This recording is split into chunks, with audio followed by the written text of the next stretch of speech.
यदि आपके बच्चों की शादी के लिए रिश्ता पक्का होने में बार बार अड़चनें आ रही हैं तो 13 जनवरी 2025 सोमवती पूर्णिमा के दिन किया गया एक छोटा सा उपाय करवा सकता है आपके बच्चों का विवाह।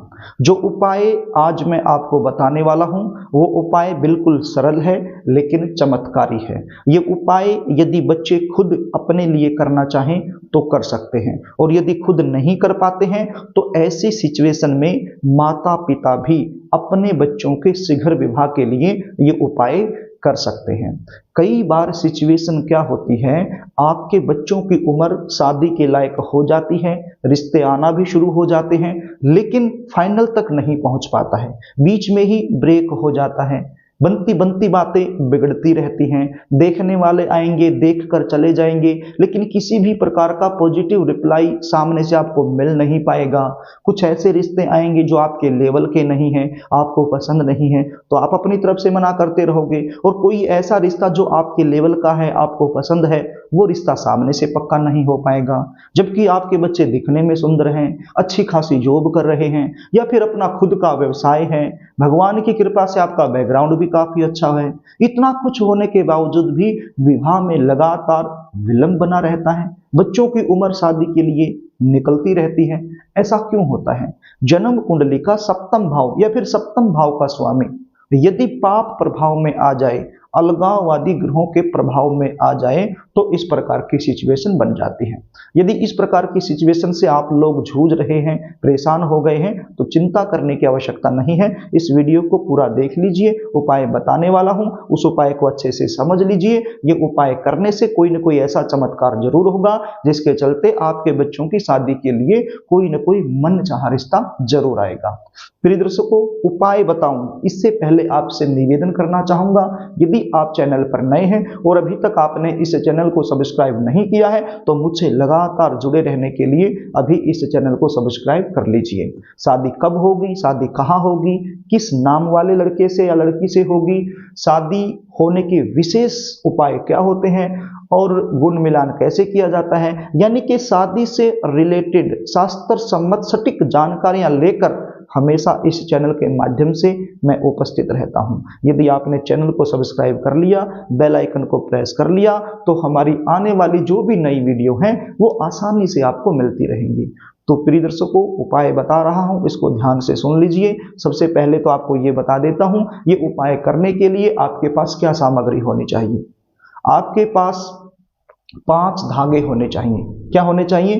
5 धागे लाल रंग के, यानी रेड कलर के 5 धागे आपके पास होने चाहिए। अब ये धागे आप रील का धागा भी ले सकते हो, जिसके साथ दर्जी कपड़े सिलता है, वो धागा भी आप ले सकते हो, या फिर कोई और धागा हो, मौली का धागा हो, कलावे का धागा हो, बस शर्त इतनी है वो लाल होना चाहिए। तो लाल धागे आपके पास होने चाहिए, 5 धागे। अब कितने लंबे धागे होने चाहिए इसके बारे में आपको बता देता हूं।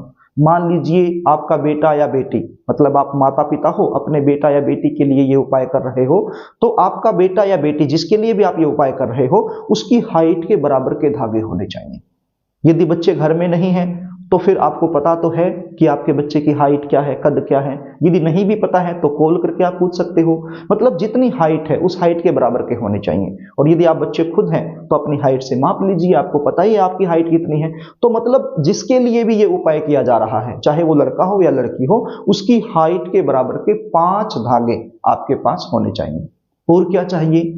5 हल्दी की गांठ आपके पास होनी चाहिए, बिल्कुल साफ सुथरी हल्दी की गांठ होनी चाहिए, कटी फटी नहीं चलेगी, सुराख वाली नहीं चलेंगी, मतलब साफ सुथरी 5 हल्दी की गांठ आपके पास होनी चाहिए। तो इन 2 चीजों की आवश्यकता पड़ने वाली है ये उपाय करने के लिए। प्रिय दर्शकों, ये उपाय आप सुबह भी कर सकते हो, शाम को भी कर सकते हो, आपकी मर्जी है। सुबह से शाम तक किसी भी समय ये उपाय आप कर सकते हो।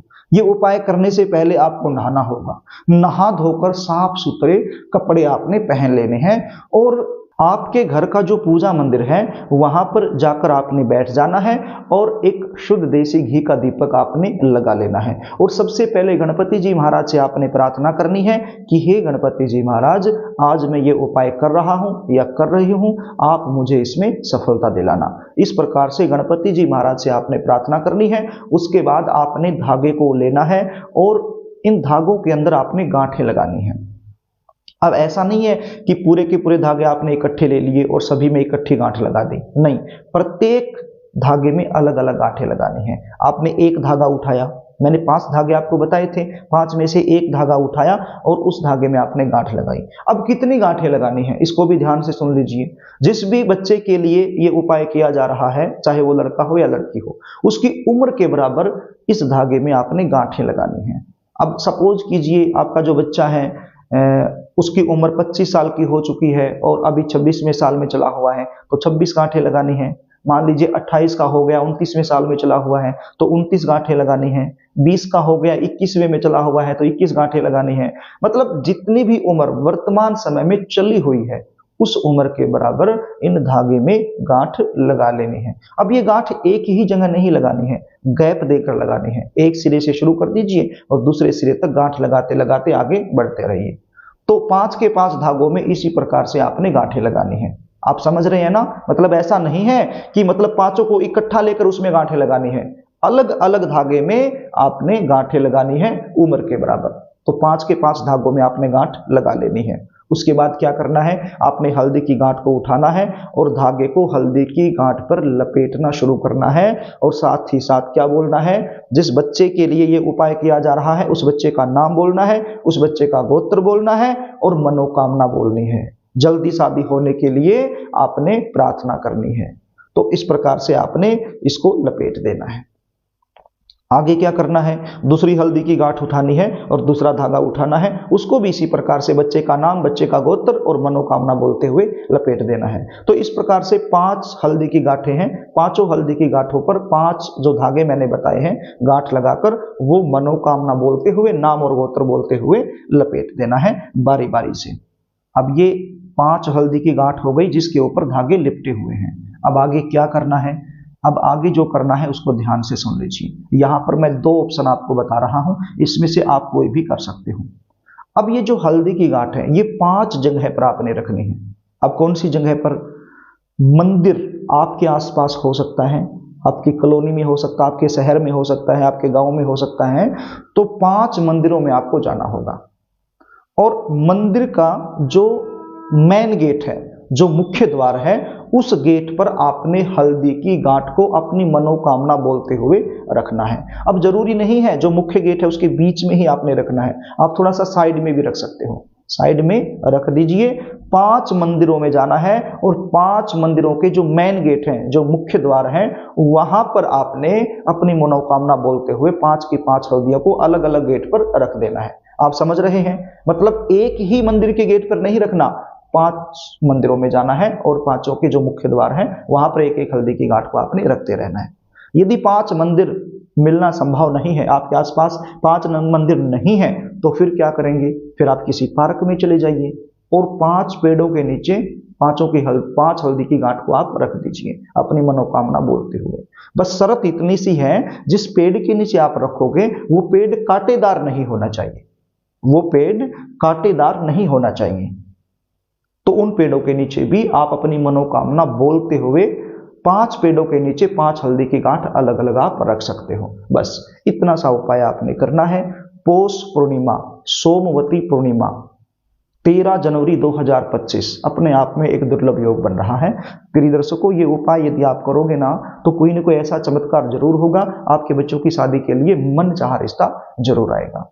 यदि आप अपने बच्चों की जन्म कुंडली का विश्लेषण मुझसे करवाना चाहते हैं, शादी कब होगी, कहाँ होगी, कैसे परिवार में होगी, शादी के बाद का जीवन कैसा रहेगा, शादी में लगातार देरी क्यों हो रही है, कुंडली के आधार पर जल्दी शादी होने के विशेष उपाय आपको क्या करना चाहिए, कौन सी पूजा आपको करनी चाहिए, क्या आपको नहीं करना चाहिए। यदि ये सारी जानकारी आप मुझसे लेना चाहते हैं तो स्क्रीन पर दिए गए व्हाट्सएप नंबर के जरिए आप मुझसे संपर्क कर सकते हो। अपने बच्चों की जन्म डिटेल लिखकर आप मेरे पास भेज सकते हो और जन्म कुंडली का साइंटिफिक तरीके से सटीक विश्लेषण करवाकर संपूर्ण जानकारी आप मुझसे हासिल कर सकते हो।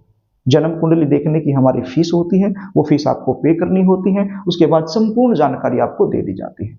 तो प्रिय दर्शकों, यदि जानकारी आपको अच्छी लगे तो इस वीडियो को लाइक जरूर कर देना और इसको शेयर भी कर देना, ताकि किसी जरूरतमंद के पास ये वीडियो पहुंच जाए, वो ये उपाय कर सके और उसका काम बन जाए और वो आपको दुआ दे सके।